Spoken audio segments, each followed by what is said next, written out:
एमएसपुर road ठारे चोरी घटना एसडीपीएम को सांबादिक सम्मेलन गजपति जिला पारलाखेमुंडी स्थित एसडीपीएम को कार्यालय परिसर में आज एसडीपीओ श्री माधव नायक एक सांबादिक सम्मेलन करी दुई सुना चोरी विषय में सूचना देइछन्ति।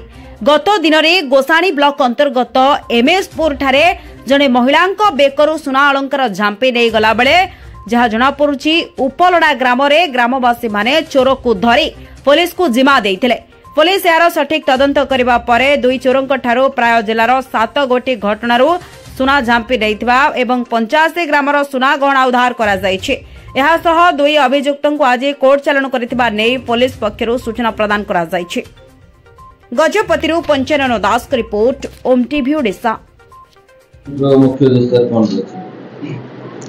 गत अक्टोबर मास 2023 मसीहा अक्टोबर मासरू आज पर्यंत आमर काशीनगर पारलाखेमुंडी गुरांडी थाना अंचल में 7टी आमर छिंदी मामला रुजु होती आमर मैडम एसपी मैडम को आदेश क्रमे आम खोजुलु तेणु से संक्रांत आम सब थाना केस कराई से संक्रांत आम जना पड़ा जे 2 जन व्यक्ति ए इनवल्व अच्छा आम आप्रिहेंड कलापर से निजर दोष स्वीकार कले।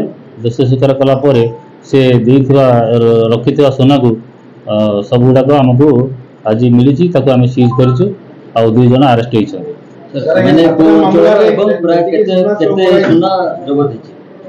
आमर 2 जन आसामी सुजित कुमार पाड़ी और बालकृष्ण साहू एमाने आमर ब्रह्मपुर गोलंथरा जरड़ा बड़बजार थाना इच्छापुर आंध्र प्रदेश एवं पलासा और पारलाखेमुंडी गुरांडी पारलाखेमुंडी और काशीनगर अंचल से छेंदाई करने मुख्यतः स्त्री लोक मान टार्गेट करती चलिकी जाऊँ एकुटिया देखुवा समय से छिड़ी नहीं जाती। तेणु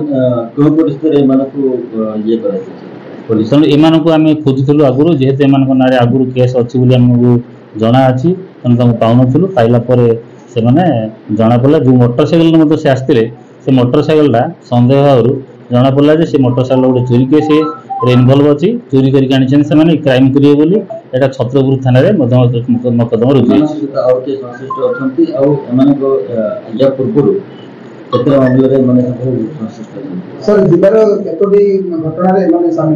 जिले आम जिले में 7टी मामला इनवल्व अच्छा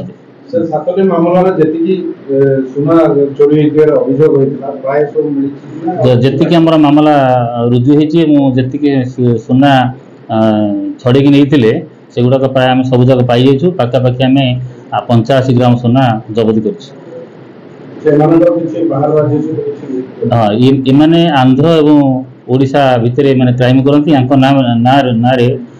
पाखापाखि 16 रु अधिक केस रही सुना चोरी कर पर्सनाल गेन पे यूज करते। हाँ आम जी चोरी सब जबत गिरफ्त कराई कोर्ट फरवर्ड करा 392 आईपीसी।